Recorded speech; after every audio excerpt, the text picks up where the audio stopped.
സുജേട്ടാ നമസ്കാരം. നമസ്കാരം. നമ്മുടെ കഴിഞ്ഞ ചർച്ചയിൽ പറഞ്ഞൊരു കാര്യമുണ്ട്. ഇന്ത്യ നരേന്ദ്രമോദി അദ്ദേഹത്തിന്റെ ഒരു വിശ്വസ്തനെ ഒരു സ്ഥലത്തേക്ക് പറഞ്ഞയച്ചിരിക്കുന്നു എന്നുള്ളതാണ്. കാരണം ലോകക്രമം ഓരോ നിമിഷവും മാറി മറിയുന്ന ഒരു സാഹചര്യമാണ് നിലവിലുള്ളത്. പല പല രാജ്യങ്ങൾ പല പല യുദ്ധമുഖം തുറക്കാനായി പല കാര്യങ്ങളും പടക്കോപ്പുകളും അങ്ങോട്ടും ഇങ്ങോട്ടും എല്ലാം വിന്യസിച്ചുകൊണ്ടിരിക്കുകയാണ്. യുക്രൈനിലേക്ക് അമേരിക്ക ധാരാളം ആയുധങ്ങൾ കൊടുക്കുന്നു. ആയുധങ്ങൾ കൊടുത്ത് യുക്രൈന്റെ ആയുധപ്പുര നിറയ്ക്കുന്നു. കിം ജോങ് ഉൻ റഷ്യയിലേക്ക് പടക്കോപ്പുകൾ അയക്കുന്നു. ചൈന തായ്വാനെ സമ്പൂർണ്ണമായി പിടിച്ചടക്കാനായിട്ട് 58 യുദ്ധവിമാനങ്ങൾ അയക്കുന്നു. അതിനിടയിൽ ബംഗ്ലാദേശിനകത്ത്, നമ്മളിപ്പോൾ ദക്ഷിണേഷ്യയുടെ കാര്യമാണ് സംസാരിച്ചുകൊണ്ടിരിക്കുന്നത്. കഴിഞ്ഞ ചർച്ചയിൽ നമ്മൾ പശ്ചിമേഷ്യയുടെ കാര്യമാണ് സംസാരിച്ചുകൊണ്ടിരുന്നത്, മിഡിൽ ഈസ്റ്റ്. അപ്പോൾ ഈ ബംഗ്ലാദേശിനകത്ത് ഒരു വലിയൊരു കലാപം പൊട്ടിപ്പുറപ്പെട്ടിരിക്കുന്നു. പോലീസും അവാമി ലീഗും തമ്മിലുള്ള ഒരു ചെറിയൊരു സംഘർഷം ഒരു കലാപത്തിലേക്ക് നീങ്ങുന്നു. അങ്ങനെ സമ്പൂർണ്ണമായിട്ട് പല രാജ്യങ്ങളും പല രീതിയിലുള്ള പ്രശ്നങ്ങളിൽപ്പെട്ട് ഉഴലുകയാണ്. ഇതിനിടയിൽ സുരക്ഷിതമായി ചായയൊക്കെ കുടിച്ച് രാവിലെ എഴുന്നേറ്റ് യോഗയൊക്കെ ചെയ്ത് ഇന്ത്യയുടെ പ്രധാനമന്ത്രി നരേന്ദ്രമോദി അങ്ങോട്ടും ഇങ്ങോട്ടും തെക്ക് വടക്ക് നടക്കുകയാണ്. നമ്മുടെ മാർക്കറ്റ് ഫോഴ്സ് ഒക്കെ ഉപയോഗിച്ചുകൊണ്ട് അദ്ദേഹം വളരെ കൂളായിട്ട് തന്നെ നടക്കുകയാണ്. ഞാൻ ഈ ഓപ്പറേഷൻ സിന്ദൂർ നടന്നപ്പോൾ കണ്ട ഒരു ട്രോൾ ഉണ്ട് കേട്ടോ. ആ ട്രോൾ എന്ന് പറഞ്ഞാൽ ഇന്ത്യക്കാര് മുഴുവൻ യാതൊരുവിധ പ്രശ്നവുമില്ലാതെ ചായയൊക്കെ കുടിച്ച് സുഖമായിട്ട് TV ഒക്കെ കണ്ടിരിക്കുന്നു. അതേസമയം പാകിസ്ഥാനിൽ നിന്ന് നമ്മുടെ ആകാശം മുഴുവൻ മിസൈലുകളാണ്. അതിനെ നമ്മുടെ ഇന്ത്യൻ ആർമി തടുത്തുകൊണ്ടിരിക്കുകയാണ്. നമ്മളെ ഇതൊന്നും ബാധിക്കുന്നില്ല.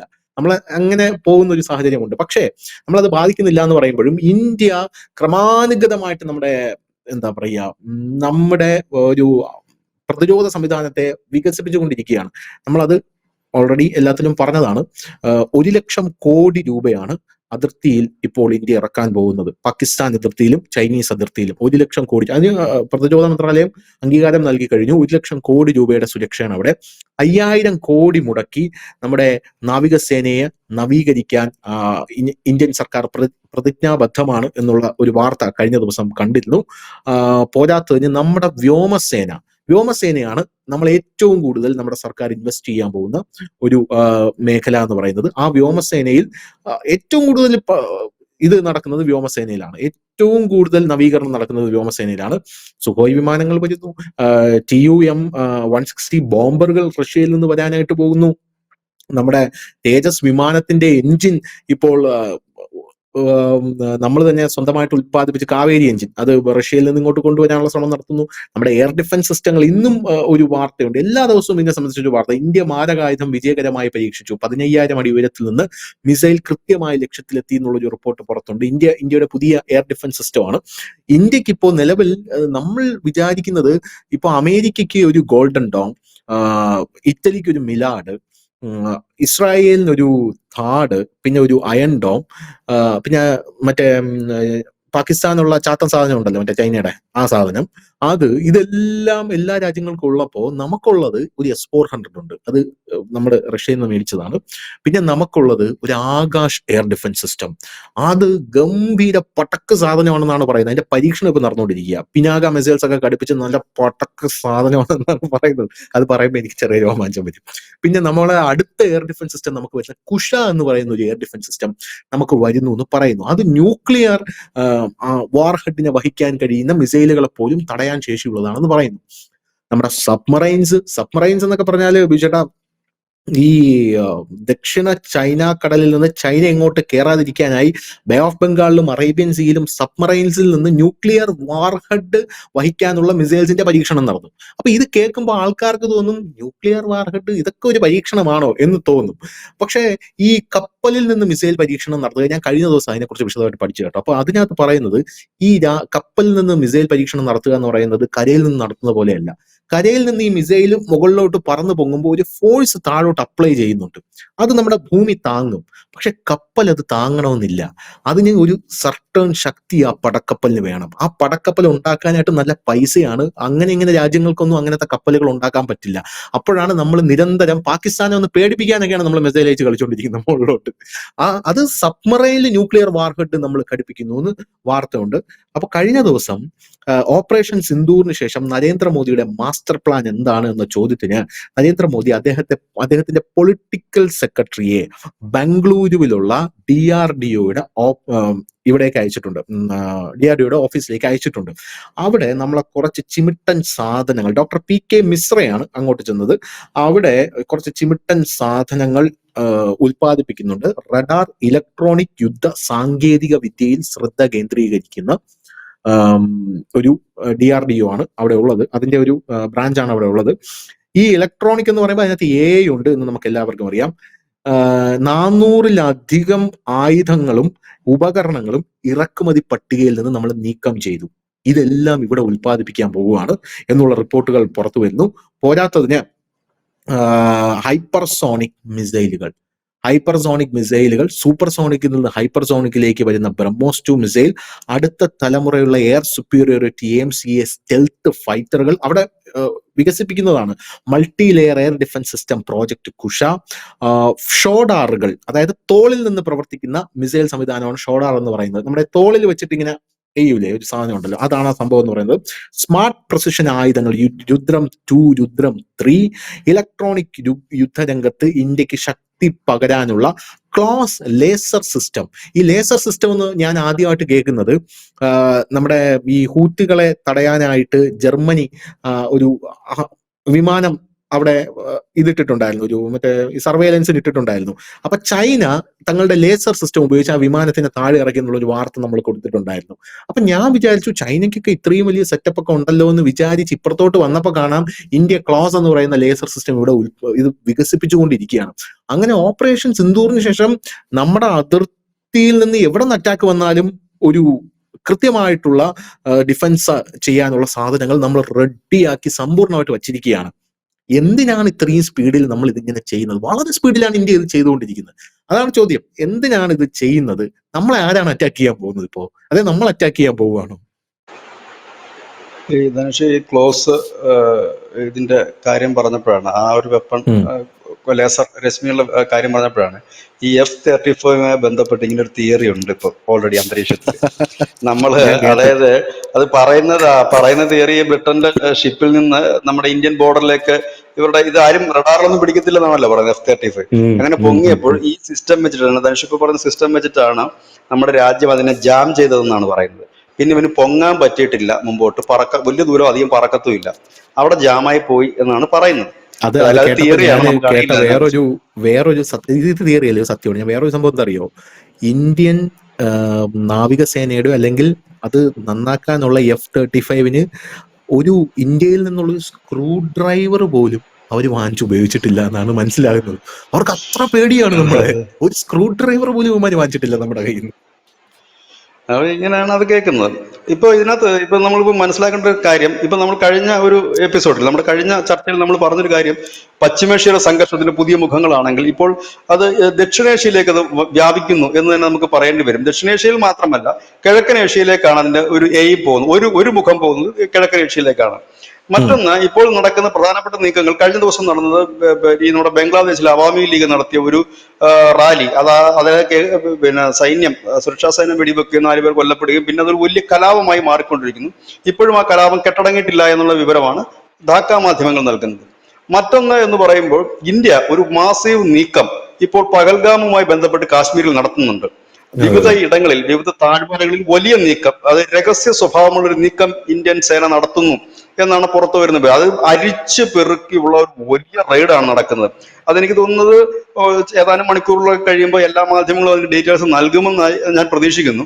അത് നമ്മുടെ വിവിധ ഏജൻസികളെ കോർത്തിണക്കിക്കൊണ്ട് നടക്കുന്ന ഒരു വലിയ രീതിയിൽ, അതിനകത്തുള്ള ചെറിയ ഷെൽട്ടറുകൾ പോലും, അതായത് പഹൽഗാമിലേക്ക് ഭീകരർ എത്തിയത് അവർ പെട്ടെന്ന് അവിടെ പൊട്ടി വീണതല്ല, അത് പ്രാദേശികമായി അവർക്ക് സഹായം കിട്ടിയിട്ടുണ്ടെന്ന് നേരത്തെ തന്നെ അറിയാമായിരുന്നു. അത് 2 പേരെ NIA അറസ്റ്റ് ചെയ്യുകയും ചെയ്തിരുന്നു. ഇപ്പോൾ ആ ഒരു മേഖലയിൽ കംപ്ലീറ്റ്, അതായത് പഹൽഗാമിന്റെ ആ റൂട്ടിലേക്ക് വരുന്ന കംപ്ലീറ്റ് മേഖലയിലാണ് ഇപ്പോൾ ഈ വലിയ രീതിയിലുള്ള മാസീവായിട്ടൊരു റെയ്ഡ് നടത്തുന്നത്. അത് ഒരു പ്രധാനപ്പെട്ട ഒരു നീക്കം എന്ന് തന്നെ പറയേണ്ടി വരും. ഇതിനിടയിൽ ചൈനയുടെ ഈ ഫൈറ്റർ ജെറ്റുകൾ തായ്വാന് ചുറ്റും ചൈന അവരുടെ പടക്കപ്പലുകൾ വിന്യസിച്ചിട്ട് മാസങ്ങളായി. ഇടയ്ക്കിടയ്ക്ക് അവരവിടെ സൈനിക അഭ്യാസം നടത്തുന്നുണ്ട്. കഴിഞ്ഞ ദിവസം തായ്വാൻ അവരുടെ രാജ്യത്ത് മിസൈലുകളെല്ലാം വിന്യസിച്ചു. ഒപ്പം തന്നെ അവിടെയും ട്രയൽ റൺ നടത്തുകയുണ്ടായി. ഇതിനിടയിൽ ജപ്പാൻ അവരുടെ മിസൈലുകളൊക്കെ അതിർത്തിയിൽ വിന്യസിച്ചിട്ടുണ്ട്. അപ്പം അങ്ങനെയും കൂടി ഒരു റോളുണ്ട്. ജപ്പാനും ഇതിനകത്തൊരു ഭാഗമാണ്. ഇതിന്റെ ഇടയിലാണ് ഇപ്പോൾ കഴിഞ്ഞ ദിവസം ഈ പറയുന്ന 58 യുദ്ധവിമാനങ്ങളുടെ ഒരു അഭ്യാസ പ്രകടനവും മറ്റുമായി ചൈന തായ്വാന് ചുറ്റും മൂളിപ്പറക്കാൻ തുടങ്ങുന്നത്. ഇതിനിടയിൽ നല്ല ചില കാര്യങ്ങൾ കൂടി സംഭവിക്കുന്നുണ്ട്. അതുകൂടെ നമ്മൾ പറയാതെ പോകുന്നത് ശരിയല്ല. ഇന്ത്യ ചൈന ബന്ധം കുറച്ചുകൂടി ദൃഢമാക്കണം എന്നുള്ളൊരു വലിയ ആഗ്രഹത്തിന്റെ മുൻപന്തിയിൽ നിൽക്കുന്നത് ചൈനയാണ്. കാരണം സാധാരണഗതിയിൽ നമ്മുടെ വിദേശകാര്യമന്ത്രിയോ ഇല്ല മറ്റു മന്ത്രിമാരോ എന്തെങ്കിലും ഒരു പ്രസ്താവന നടത്തി കഴിഞ്ഞാൽ ചൈന അതിന് ഒരു റിപ്ലൈ തരാറുണ്ട്. അത് എടുത്തു പറയേണ്ടത്, ഇന്നലെ അന്താരാഷ്ട്ര മാധ്യമങ്ങളിൽ ഞാൻ കണ്ടൊരു വാർത്ത, നമ്മുടെ എസ് ജയശങ്കറിനെ ഷീ ജിൻപിങ് വിളിക്കുകയായിരുന്നു എന്നാണ് അറിയുന്നത്.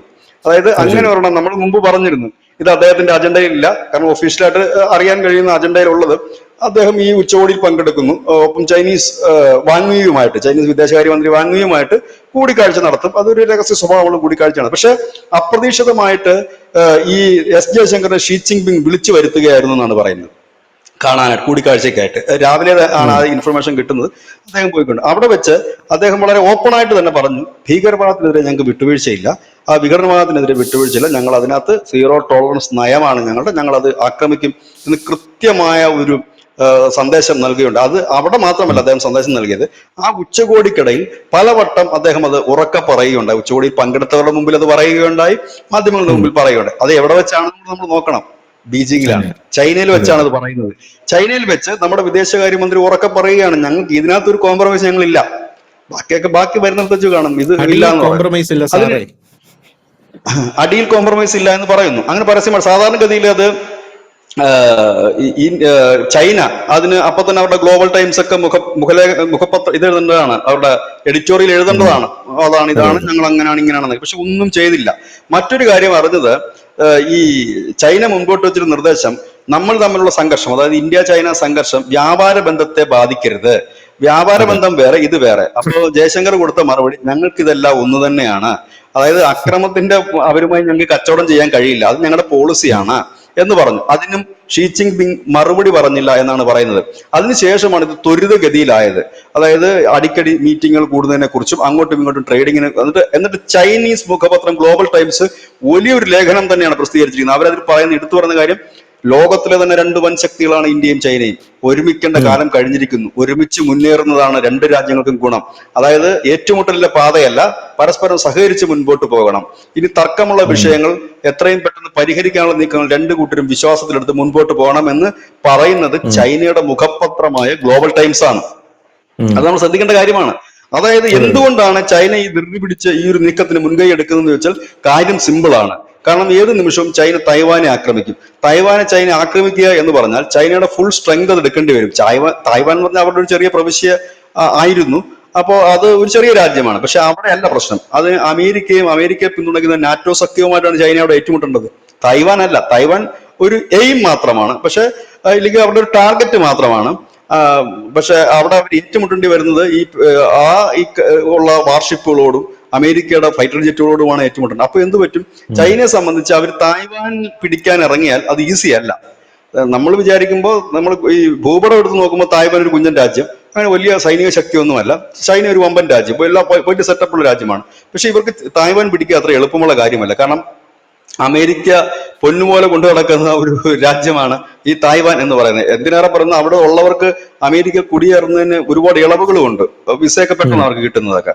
അപ്പം ഇങ്ങനെയുള്ള ഒരു കാര്യത്തിൽ നിൽക്കുമ്പോൾ ചൈന ഏറ്റുമുട്ടാൻ പോകുന്ന ഒരു വലിയ കുറെ രാജ്യങ്ങൾ നാറ്റോ സഖ്യവുമായിട്ടാണ് അപ്പൊ അങ്ങനെ ഏറ്റുമുട്ടാനായി ചൈന പോകുമ്പോൾ സ്വാഭാവികമായി ചൈനയുടെ അതിർത്തി ശാന്തമായിരിക്കണം. സ്വാഭാവികമാണത്. അത് നമ്മളും അങ്ങനെയാണല്ലോ. നമ്മളിപ്പം പാകിസ്ഥാനെ അറ്റാക്ക് ചെയ്യാൻ പോകുമ്പോൾ നമ്മുടെ ബംഗ്ലാദേശിനും, അതുകൊണ്ടാണല്ലോ നമ്മൾ പാകിസ്ഥാൻ ഓപ്പറേഷൻ സിന്ദൂറിന്റെ സമയത്ത് തന്നെ തിസ്ത പ്രഹാർ എന്ന് പറഞ്ഞിട്ട് വമ്പൻ സൈനികാഭ്യാസം നമ്മൾ വെസ്റ്റ് ബംഗാളിൽ നടത്തിയത്. അത് ബംഗ്ലാദേശിനുടെ ഒരു മുന്നറിയിപ്പാണ്. അവിടെ മാത്രമല്ല ഇവിടെയും ഒരേ സമയത്ത് ഞങ്ങൾക്ക് അടിക്കാൻ കഴിയും. ബംഗ്ലാദേശിന് തെറ്റുപറ്റി, യൂനസിന് തെറ്റുപറ്റിയത് അവിടെയായിരുന്നു. യൂനസ് കരുതിയത് ഓപ്പറേഷൻ സിന്ദൂറിൽ പോകുമ്പോൾ ഇന്ത്യയുടെ ഫുൾ കോൺസെൻട്രേഷൻ പാകിസ്ഥാനിലേക്കായിരിക്കും. ആ സമയത്ത് അതിർത്തിയിൽ ഒരു സംഘർഷം ഉണ്ടാക്കുക, യൂനസിന് കസേര ഉറപ്പിച്ച് നിർത്തുക എന്നുള്ളതായിരുന്നു. പക്ഷെ അത് മണത്തറിഞ്ഞ ഇന്ത്യൻ ഇന്റലിജൻസിന്റെ ആ റിപ്പോർട്ടിന്റെ പിന്നാലെയാണ് തീസ്ത പ്രഹാരം നടന്നത്. ഒരാഴ്ച നീണ്ടു നിന്ന് അർജുൻ ടാങ്കൊക്കെ ഉപയോഗിച്ച് നടന്ന വലിയ ഒരു സൈനികാഭ്യാസം. വരണ്ടു പോയവര്. അതായത് ഒരു സമയം ഞങ്ങൾക്ക് ഒന്നല്ല വിവിധ മുഖങ്ങളിൽ ഞങ്ങൾക്ക് അടിക്കാനുള്ള കപ്പാസിറ്റി ഉണ്ടെന്നാണ് ഇന്ത്യ അവിടെ കാണിച്ചു കൊടുത്തത്. അതുപോലെ തന്നെ പക്ഷേ ചൈനയുടെ അവസ്ഥ അതല്ല. ഇന്ത്യയുമായി ഒരു ദീർഘദൂര അതിർത്തി ചൈന പങ്കിടുന്നുണ്ട്. അപ്പോൾ സ്വാഭാവികമായും അതിർത്തി ശാന്തമാകണം. രണ്ടു കൂട്ടരും നല്ല സ്നേഹബന്ധത്തിലായെങ്കിൽ മാത്രമേ ചൈനയ്ക്ക് അവരുടെ ഫുൾ സ്ട്രെങ്തിൽ ഈ തായ്വാൻ പിടിക്കുക എന്നുള്ള ഒരു ദൗത്യവുമായി ഇറങ്ങാൻ കഴിയും. അവർ പറഞ്ഞിരിക്കുന്നത് 2026 ആകുമ്പോഴേക്കും തായ്വാൻ ഞങ്ങളുടെ പ്രവിശ്യയായി മാറിയിരിക്കും എന്നാണ് ഈ അടുത്ത സമയത്തും അവരുടെ പ്രമുഖരായ ചില നേതാക്കന്മാരും മന്ത്രിമാരും ഒക്കെ അടിക്കടി പറഞ്ഞുകൊണ്ടിരിക്കുന്നത്. അത് ഒഫീഷ്യലായിട്ടാണ് അവർ പറയുന്നത്. അപ്പോ ഈ ഇങ്ങനെ ഒരു സാഹചര്യം, അതുകൊണ്ടാണ് ചൈന ഇത്രയും മുൻകൈ എടുത്തുകൊണ്ട് ഇന്ത്യയുമായിട്ടൊരു ദോസ്താകാനുള്ള ശ്രമം. ഇതിനിടയിൽ ഇന്ത്യയും നമ്മുടെ ആ ഒരു സുരക്ഷ, കാരണം എന്താണ് സംഭവിക്കുക എന്ന് നമുക്ക് പറയാൻ കഴിയില്ല. അങ്ങനെ മാറുന്ന ഒരു ലോകത്ത് നമുക്ക് നമ്മുടേതായ ഒരു വിപണി കണ്ടെത്തേണ്ടത് അനിവാര്യമാണ്. ഒന്ന്, ഇപ്പോൾ ഈ ലോകത്ത് എല്ലായിടത്തും ഇപ്പോൾ ആയുധങ്ങൾക്ക് ആവശ്യക്കാർ കൂടിയിരിക്കുന്നു. വിവിധ രാജ്യങ്ങൾക്ക് ആയുധങ്ങൾ ആവശ്യമാണ്. കഴിഞ്ഞ ദിവസം DRDOയുടെ ഒരു പ്രസ്താവന വന്നിരുന്നു. അത് വളരെ കൗതുകം ജനിപ്പിക്കുന്ന ഒന്നാണ്. അവർ പറയുന്നത് നമ്മുടെ ആവശ്യം കഴിഞ്ഞിട്ടേ വിൽക്കൂന്ന്. കാരണം എന്നും ഈ മാധ്യമങ്ങളിൽ ആ രാജ്യം വന്ന് ചോദിച്ചു, ഈ രാജ്യം വന്ന് ചോദിച്ചു എന്ന് ചോദിക്കാം. അപ്പൊ അതുകൊണ്ടായിരിക്കും അവർ പറയുന്നത് നമ്മുടെ ആവശ്യം ബാക്കിയുള്ളത് മാത്രമേ കൊടുക്കൂ എന്ന് പറഞ്ഞിരിക്കുന്നത്. അപ്പം നമ്മൾ വലിയ രീതിയിൽ ആയുധങ്ങൾ വികസിപ്പിക്കുന്ന രണ്ട് കാര്യം. ഒന്ന് നമ്മുടെ സുരക്ഷ, മറ്റൊന്ന് നമ്മുടെ ആയുധ വിപണിയിലേക്ക് പോകുന്നത്. കാരണം ആയുധങ്ങൾക്ക് ഡിമാൻഡുള്ള ഒരു സമയമാണ് വരാൻ പോകുന്നത്. കാരണം ലോകത്തെമ്പാടും ഇപ്പൊ നമ്മളിപ്പോ രണ്ട് ടോപ്പിക് എടുത്തു. നമ്മൾ കഴിഞ്ഞ ചർച്ച നമ്മൾ പറഞ്ഞ പശ്ചിമേഷ്യയിൽ ഒരു സംഘർഷത്തിന് മുഖം തുറക്കുന്നതാണെങ്കിൽ ഇപ്പൊ ദക്ഷിണേഷ്യയിലും ഒപ്പം തന്നെ കിഴക്കൻ ഏഷ്യയിലും ഉള്ള ഒരു മുഖം കൂടി തുറന്നിരിക്കുന്നു. ഇതിനിടയിൽ ശ്രദ്ധിക്കേണ്ടതായ മറ്റൊന്ന്, പാശ്ചാത്യ ശക്തികളുമായി പടിഞ്ഞാറൻ മേഖലയിൽ, യൂറോപ്യൻ മേഖലയിലേക്ക് യുദ്ധം പടരുന്നത് ഏത് നിമിഷവും റഷ്യ ഒരു മിസൈല് ഈ നാറ്റോ രാജ്യങ്ങൾക്ക് നേരെ വിട്ടുകഴിഞ്ഞാൽ, ഇല്ലെങ്കിൽ അവരുടെ വാർഷിപ്പുകൾക്ക് നേരെ വിട്ടുകഴിഞ്ഞാൽ അത് പടിഞ്ഞാറൻ മേഖലയുമാവും. അപ്പോഴാണ് ഇവിടെ നമ്മൾ മാർക്കോ റൂട്ടോ പറഞ്ഞ കാര്യങ്ങൾ, നാറ്റോ മേധാവി പറഞ്ഞ കാര്യം, ജർമ്മൻ ചാൻസലർ പറഞ്ഞ കാര്യം, നമ്മുടെ ശ്രീമാൻ നിതിൻ ഗഡ്കരി പറഞ്ഞ കാര്യങ്ങൾ, ഇവിടെ എല്ലാം സമാന സ്വഭാവമുള്ള ആ കാര്യത്തിലേക്ക് പോകുന്നു. എല്ലാവരും നൽകുന്ന ഒരു സൂചനയാണ്. ഇത് കൂടാതെ പ്രേക്ഷകർക്കോ നമുക്ക് അങ്ങനെ വിശ്വാസത്തിന്റെ പേര് പറയുന്നില്ല, ചില പ്രവചനങ്ങളും അത്തരത്തിലുണ്ട്. 2025 ലോകരാജ്യങ്ങളെ സംബന്ധിച്ച് നിർണായകമാണ്. സംഘർഷങ്ങൾ കൂടും, വലിയ യുദ്ധം തന്നെ നടക്കാൻ സാധ്യതയുള്ള ചില പ്രവചനങ്ങൾ ലോകത്തെമ്പാടും തേഞ്ഞു പോയി. സുനാമി വരുമെന്ന് പറഞ്ഞു ജപ്പാൻ പ്രവചനം. അപ്പൊ അങ്ങനെയുള്ള പ്രവചനങ്ങൾ നടത്തിയിട്ടുണ്ട്. അപ്പൊ അതും ഇതിനൂടെ വരുന്നുണ്ട്. അത് പോട്ടെ, അത് നമ്മൾ വേറൊരു സൈഡ് ഇതിലൂടെ പറഞ്ഞതേ ഉള്ളൂ. പക്ഷെ ഏതായാലും വലിയ സംഘർഷഭരിതമായ ഒരു അന്തരീക്ഷത്തിൽ കൂടെ തന്നെ പോകുന്നു. അതായത് നമ്മൾ ഇന്നലെ നടത്തിയ ചർച്ചയിൽ നമ്മൾ പറഞ്ഞത് ഏത് നിമിഷവും ഒരു മൂന്നാം ലോക മഹായുദ്ധം ഉണ്ടാകുമെന്ന്. ഒരുപക്ഷെ പ്രേക്ഷകർക്ക് ഈ 2 എപ്പിസോഡ്, നമ്മുടെ ഈ എപ്പിസോഡ് ഇതിന് തൊട്ടുമുള്ള എപ്പിസോഡും കേട്ട് കഴിയുമ്പോൾ ഒരു ചിത്രം വളരെ വ്യക്തമാകും. എങ്ങനെയാണ് ഇതിന്റെ അണിയറ നീക്കങ്ങൾ നടന്നുകൊണ്ടിരിക്കുന്നത്, എവിടെയായിരിക്കാം ഇത് തുടങ്ങുന്നത്, എങ്ങനെയൊക്കെ ആരൊക്കെ തമ്മിലായിരിക്കും ഫസ്റ്റ് റൗണ്ട് ഏറ്റുമുട്ടുന്നത്, അങ്ങനെ പറയാൻ കഴിയും. ഫസ്റ്റ് റൗണ്ട് ഇപ്പൊ ചൈന തായ്വാനെ ആക്രമിക്കാൻ തന്നെ ഫസ്റ്റ് റൗണ്ടാണ്. അത് നമുക്ക് അങ്ങനെ പറയേണ്ടി വരും. അപ്പൊ അവിടെ അവരാക്രമിക്കുന്നു. ഒന്ന് ഇസ്രായേൽ ഇറാന്റെ ആക്രമണം, അതൊക്കെ തുടങ്ങി വെക്കുന്നത് അങ്ങനെയായിരിക്കും. റഷ്യ നാറ്റോ സഖ്യത്തെ ആക്രമിക്കൂ, ഇല്ലെങ്കിൽ ഈ പാശ്ചാത്യ ആയുധങ്ങൾ ഇപ്പൊ പേട്രിയറ്റ് ഒക്കെ അമേരിക്ക കൊടുത്തു എന്നാണ് പറയുന്നത്. കൊടുത്തോ ഇല്ലെന്ന് അറിയത്തില്ല. ട്രംപ് ഇങ്ങനെ പറയുന്നുണ്ട് കൊടുക്കുമെന്നോ കൊടുത്തെന്നോ, ഇന്ന് പറയുന്നില്ല പിന്നെ പറയുന്നത്, അതിന്റെ അറിയത്തില്ല. കൊടുത്തിട്ടുണ്ടാകണം. അപ്പം അവിടുന്ന് തിരിച്ചൊരു പേട്രിയറ്റോ, ഇല്ലെങ്കിൽ റഷ്യ പണ്ടേ പറഞ്ഞിട്ടുണ്ട് ഞങ്ങൾക്കെതിരെ ഏതെങ്കിലും ഒരു രാജ്യത്തിന്റെ ആയുധം ഉക്രൈൻ ഉപയോഗിച്ചു കഴിഞ്ഞാൽ കളി മാറും, ഉക്രൈൻ അല്ല പിന്നെ ഞങ്ങളുടെ ലക്ഷ്യം, ഈ തന്നവനെയൊക്കെ രാജ്യമായിരിക്കും ഞങ്ങളുടെ ലക്ഷ്യം. അങ്ങനെ വന്നാൽ അവിടെയുണ്ട്. അപ്പൊ അതാണ് ഞാൻ പറഞ്ഞത് ഫസ്റ്റ് റൗണ്ട് എന്ന് പറഞ്ഞത്. ഈ റൗണ്ട് തുടങ്ങിക്കഴിഞ്ഞാൽ പിന്നെ ഈ റൗണ്ട് മാറും. പിന്നെ എല്ലാവരും കൂടെ ഉള്ള കൂട്ട അടിയിലേക്കായിരിക്കും അത് നീങ്ങുന്നത്. അപ്പൊ ഇന്ത്യക്ക് ഇന്ത്യയുടേതായ റോള് വഹിക്കാൻ കഴിയും. ഞാൻ ഇപ്പോഴും പ്രതീക്ഷിക്കുന്നത് ഈ അങ്ങനെ ഒരു യുദ്ധം വരികയാണെങ്കിൽ ശ്രീമാൻ നരേന്ദ്രമോദിക്ക് ഒരു റോൾ അതിൽ വഹിക്കാൻ കഴിയും സമാധാനത്തിന് വേണ്ടിയിട്ടെന്ന് ഞാൻ കരുതുന്നു. കാരണം ഈ യുദ്ധത്തിന്റെ ഒരു മെയിൻ പോയിന്റുകൾ, അല്ലെങ്കിൽ മെയിൻ ആയിട്ടുള്ള 2 പേര് എന്ന് പറഞ്ഞു കഴിഞ്ഞാൽ അതിലൊന്ന് ശ്രീ വ്ളാഡിമിർ പുടിനും മറ്റൊന്ന് ബെഞ്ചമിൻ നെതന്യാഹു ആണ്. ഇവർ രണ്ടുപേരുമായി നല്ല ബന്ധം കാത്തു സൂക്ഷിക്കുന്നതാണ് നമ്മുടെ ഇന്ത്യൻ പ്രധാനമന്ത്രി നരേന്ദ്രമോദി. മാത്രവുമല്ല GCC രാജ്യങ്ങൾ, അറബ് കൺട്രീസുമായിട്ടും മധ്യ ഏഷ്യയുമായിട്ടും ഒക്കെ നല്ലൊരു ആസിയാൻ രാജ്യങ്ങളുമായിട്ടൊക്കെ നല്ല ബന്ധത്തിൽ നിൽക്കുന്നത് കൊണ്ട് തന്നെ നരേന്ദ്രമോദിക്ക് ഒരു ചെറിയ റോള്, അതിൽ വലിയ റോളെന്ന് നമുക്ക് പറയാൻ കഴിയില്ല. UN ഒക്കെ ഇടപെടുമ്പോൾ ഇവരെ കോംപ്രമൈസ് എത്തിക്കും. കാരണം ഇവർ തമ്മിൽ സംസാരിക്കാൻ ഒരു മീഡിയേറ്റർ എന്തായാലും വേണമല്ലോ. കോംപ്രമൈസിൽ എത്തണമെങ്കിൽ അവിടെ ഇവിടെ നിന്ന് കോംപ്രമൈസ് ആകില്ല. അതുകൊണ്ടാണ് കഴിഞ്ഞ ദിവസം മാർക്ക് റൂട്ടെ പറഞ്ഞത്, നിങ്ങൾ പ്രഷർ കൊടുക്കണം, ഇന്ത്യയും ചൈനയും റഷ്യക്ക് പ്രഷർ കൊടുക്കണം യുദ്ധത്തിൽ നിന്ന് പിന്മാറാനെന്ന്. അദ്ദേഹത്തിന് നന്നായി അറിയാതെ. അപ്പം സ്വാഭാവികമായിട്ട് ആളുകൾ ചോദിക്കും, എന്താണ് റഷ്യ ഉക്രൈൻ യുദ്ധത്തിൽ ഇടപെടാന്ന് വെച്ചാൽ അത് ഇന്ത്യക്ക് ഇടപെടാൻ കഴിയുന്ന ഒരു സാഹചര്യമേ അല്ലത്, ആ ഒരു വിഷയമേ അല്ലത്. കാരണം അതിൽ ഒരുപാട് വൈകാരികമായ പ്രശ്നങ്ങളുണ്ട്, ചരിത്രപരമായ കാര്യങ്ങളുണ്ട്. അവിടെ നടക്കുന്നത് ശരിക്കും റഷ്യ ഉക്രൈൻ വാർ അല്ല. ഉക്രൈനെ മറയാക്കിക്കൊണ്ട് ഈ നാറ്റോ സഖ്യങ്ങൾ അവരുടെ ആയുധങ്ങൾ തള്ളിക്കൊണ്ട് നടത്തുന്ന ഒരു നീക്കമാണ്. അതിന്റെ പരിണത ഫലം എന്ന് പറഞ്ഞാൽ അതിനകത്ത് ഏറ്റവും കൂടുതൽ ലാഭം ഉണ്ടാകാൻ പോകുന്ന അമേരിക്ക എന്നുള്ള രാജ്യത്തിന് മാത്രമാണ്. ഉക്രൈന്റെ ഏതാണ്ട് പകുതി കൂടുതൽ ഇപ്പോഴും അവിടെ അമേരിക്കയുടെ ഇരിക്കുക. അവിടുത്തെ ഖനികളായാലും മെയിൻ സ്ഥലങ്ങളെല്ലാം അവിടെ ഇരിക്കുകയാണ്. അപ്പൊ അവിടെ ഒരു സൈന്യം അതിനെ ഇന്ത്യയും അനുകൂലിക്കുന്നില്ല മനസ്സാൽ. കാരണം റഷ്യയുടെ സമീപത്ത് നാറ്റോ സഖ്യത്തിന്റെ ഒരു താവളം ഇന്ത്യ ഒരുപക്ഷെ മാനസികമായി ഒരിക്കലും ആഗ്രഹിക്കാത്തൊരു കാര്യമാണ്. കാരണം ഇന്ത്യയെ സംബന്ധിച്ച് ഇന്ത്യയുടെ എക്കാലത്തെ അവിടുത്തെ സുഹൃത്താണ് റഷ്യ എന്നുള്ളത് കൊണ്ട് തന്നെ ഇങ്ങനെ ആണ് ഇതിന്റെ ശാക്തിക ചേരി മാറുകയാണ്. ഇതിനിടയിൽ പാകിസ്ഥാനും വലിയ രീതിയിലുള്ള ആയുധങ്ങളൊക്കെ വാങ്ങാൻ പോകുന്നു എന്നുള്ള വാർത്തകളും പുറത്തു വരുന്നു എന്നുള്ളതാണ്. അപ്പൊ വാങ്ങാൻ പോകുന്നു, അമേരിക്കയുടെ നിന്ന് വാങ്ങാൻ പോകുന്നു, അവിടുന്ന് വാങ്ങാൻ പോകുന്നു, ഇവിടുന്ന് വാങ്ങാൻ പോകുന്നു എന്ന് പറയുന്നു. അതിനിടയിൽ അപ്പാച്ചെ ഹെലികോപ്റ്റർ തരാമെന്ന് ട്രംപ് പറയുകയും ചെയ്തിരിക്കുന്നു. ഇതെന്താണ് ഇവിടെ സംഭവിക്കുന്നത്? അതായത് ഇതിനകത്ത് നിന്ന് ആയുധ വിപണി ഉഷാറായി എന്നുള്ളതാണ് ഒരു പോയിന്റ്. വലിയ രീതി ട്രംപ് അതിലേക്ക് പാകിസ്ഥാന് പല കാര്യങ്ങളും കൊടുക്കുന്നുണ്ട്. എന്നിട്ട് ഇന്ത്യയുടെ അടുത്ത് പറയുകയാണ് ഞങ്ങൾ നിങ്ങൾക്ക് അപ്പാഷ തരാം, നിങ്ങൾ ഒരു കാര്യം ചെയ്യും, പാകിസ്ഥാൻ അതിർത്തിയിൽ വിന്യസിച്ചു പോകുന്നു. ഇവൻ എത്ര തന്തയുണ്ടെന്നാണ് നാട്ടുകാർ മൊത്തം ചോദിച്ചുകൊണ്ടിരിക്കുന്നത്. അല്ല, അതാ ഞാൻ പറഞ്ഞത്. ആയുധ വിപണി ഇപ്പോൾ ഏറ്റവും കൂടുതൽ കച്ചവടം നടക്കുന്ന ആയുധങ്ങൾക്കാണ്. അതുകൊണ്ടാണ് എല്ലാ രാജ്യങ്ങളും ഇപ്പൊ ആയുധം വാങ്ങിക്കൂട്ടുന്നുണ്ട്, പുതിയത് പരീക്ഷിക്കുന്നുണ്ട്. ആ ഒരു ഗണത്തിൽ ഇന്ത്യയും അങ്ങനെ തന്നെയാണ് ചെയ്തത്. കാരണം ഇന്ത്യക്ക് ഇപ്പോൾ റോൾ ഉണ്ട് ആയുധ വിപണിയിൽ, അത് ഇന്ത്യയും നോക്കുന്നുണ്ട്. അതുകൂടാതെ അടി ഏത് നിമിഷം പൊട്ടു. അപ്പൊ സ്വന്തം കാര്യം നോക്കാനും ആയുധം വേണം. അതാണ് ഇതിപ്പോ നമ്മളിപ്പോ ചർച്ച ചെയ്യുമ്പോൾ പലരും ചോദിക്കും, ഇത് നിങ്ങൾ കുറെ നാളായല്ലോ പറയാൻ തുടങ്ങി, എന്ന് തുടങ്ങുമെന്ന് വെച്ച് കഴിഞ്ഞാൽ ഇത് സ്വിച്ച് ഇടുമ്പോൾ തുടങ്ങുന്നൊന്നും അല്ലല്ലോ ഈ സാധനം. നമ്മൾ ഇതിനൊക്കെ തന്നെ ഇസ്രായേൽ ഇറാന്റെ കാര്യം ഇങ്ങനെ പറഞ്ഞുകൊണ്ടിരുന്നു, ഒടുവിൽ അത് ആയി. അതുപോലെ ഓപ്പറേഷൻ സിന്ധു എനിക്ക് ഇപ്പോഴും ഓർമ്മയുണ്ട്. 2 ആഴ്ച കാലം കഴിഞ്ഞിട്ടാണല്ലോ ഈ പൽഗാമിലെ ഭീകരാക്രമണത്തിന് ശേഷം ഒരു 2 ആഴ്ച കഴിഞ്ഞിട്ടാണ് നമ്മൾ തിരിച്ചടി കൊടുക്കുന്നത്. അപ്പൊ ഈ 2 ആഴ്ച 17 ദിവസം. അപ്പൊ ഈ 17 ദിവസവും നമ്മളെല്ലാം വാർത്ത ചെയ്യുന്നു, ഏത് നിമിഷം തിരിച്ചടിയും. അവസാനം താഴെ വന്നിട്ട് കമന്റ് ചെയ്യുകയാണ്, തേങ്ങ നുടക്കി സ്വാമി എത്ര. ഇത് ഈ ആളുകൾക്ക് ഒരു കൗതുകം മാത്രമാണ് ഈ സാധനം. അവർക്ക് മൊബൈലിലോ ടിവിയിലോ കണ്ട് രസിക്കാം, കപ്പലിന്റെയൊക്കെ കുറച്ചുകൊണ്ടിരുന്ന് കാണുമ്പോൾ രസം വരും. പക്ഷെ അതിന്റെ ഒരു തിക്തഫലം അനുഭവിക്കുന്നത് നമ്മൾ ഉൾപ്പെടെയാണ്. എല്ലാവരും ഈ പറയുന്നവരും അതിന്റെ തിക്തഫലം അനുഭവിക്കേണ്ടി വരും. നമ്മുടെ ക്രൂഡ് ഓയിലിലേക്ക് ഒരു വലിയ രീതിയിൽ വിലക്കയറ്റം ഉണ്ടാകും, യാതൊരു തർക്കവുമില്ല. കാരണം എണ്ണ വിപണി സ്തംഭിക്കുക തന്നെ ചെയ്യും. വലിയ രീതിയിൽ വിലക്കയറ്റം. എണ്ണയ്ക്ക് വില കൂടി കഴിഞ്ഞാൽ എല്ലാത്തിനും വില കൂടിയില്ലേ? നിത്യോപയോഗ സാധനങ്ങൾക്ക് വില കൂടി, എല്ലാത്തിനും ചപ്പും ചവറിനും വില കൂടി. അപ്പൊ പിന്നെ ഈ മൂഡ് ആയിരിക്കത്തില്ല നമുക്ക്. അപ്പൊ പറയുമ്പോ എന്ത് പണിയായി കാണിക്കുന്നതെന്ന് ചോദിക്കും. കാരണം ഇത് നമുക്കിപ്പോ ഓപ്പറേഷൻ സിന്ദൂർ എനിക്ക് തോന്നുന്നത് ഒരുപാട് പേർക്ക് ഹരമായെന്നാണ് തോന്നുന്നത്. കാരണം ഒരു എന്താ പറയുന്നത്, ഒരു കമ്പ്യൂട്ടർ ഗെയിം ഒക്കെ കാണുന്നത് പോലെ ഒരു വലിയ ഹരമായി മാറി. നമ്മളിങ്ങനെ ചറ പറയുമാരും അടിക്കുന്നത്. പക്ഷെ ലോകയുദ്ധത്തിലേക്ക് വരുമ്പോൾ അങ്ങനെ ആയിരിക്കില്ല സ്ഥിതി. നമ്മളെ പ്രത്യക്ഷമായി ബാധിച്ചില്ലെങ്കിൽ പോലും നമ്മളെ അത് ശരിക്കും ബാധിക്കും. കാരണം ഈ ഓയിലാണ്, എണ്ണയാണ് ലോകത്തിന്റെ മുഴുവൻ കാര്യങ്ങളും നിയന്ത്രിക്കുന്നത്. അത് സ്റ്റോപ്പായി കഴിയുമ്പോൾ എല്ലാം നിൽക്കും, എല്ലാ പരിപാടിയും അവിടെ സ്റ്റോപ്പാകാൻ തുടങ്ങും. വലിയ സാമ്പത്തിക ഞെരുക്കത്തിലേക്ക് ലോകം പോകും. ലോകം വലിയ സാമ്പത്തിക പ്രതിസന്ധിയിലേക്ക് വന്നാൽ നമുക്ക് ഇവിടുന്ന് കയറ്റുമതി ചെയ്യാൻ പോലും കഴിയാത്തൊരു സാഹചര്യം വരും. അതുകൊണ്ട് നമ്മുടെ ചരക്കുകൾ കെട്ടിക്കിടക്കുന്ന സാഹചര്യം വരും യുദ്ധം കൂടുതൽ വന്നു കഴിഞ്ഞാൽ. അപ്പം നമുക്കുള്ള ഇൻകം ഇല്ലാതെ വരുന്നു, ഈ ഓയിലിന് വില കൂടുന്നു, പെട്രോളിന് എണ്ണയ്ക്ക് വില കൂടുന്നു. ഇങ്ങനെയുള്ളൊരു സാഹചര്യത്തിലേക്ക് പോകുന്നു. ഒരുപക്ഷെ നമ്മുടെ കോവിഡ് കാലഘട്ടത്തിന്റെ മറ്റൊരു ഫോമിലേക്ക് ഒരുപക്ഷെ ലോകം നീങ്ങിയേക്കാം. കാരണം ഇതിനകത്ത് ഉപയോഗിക്കുന്ന ആയുധങ്ങളും ഏതൊക്കെയാണെന്ന് അറിയാൻ പറ്റില്ല. ജൈവായുധങ്ങൾ പ്രയോഗിക്കുമോ, രാസായുധങ്ങൾ പ്രയോഗിക്കുമോ ഒന്നും നമുക്ക് അറിയില്ല.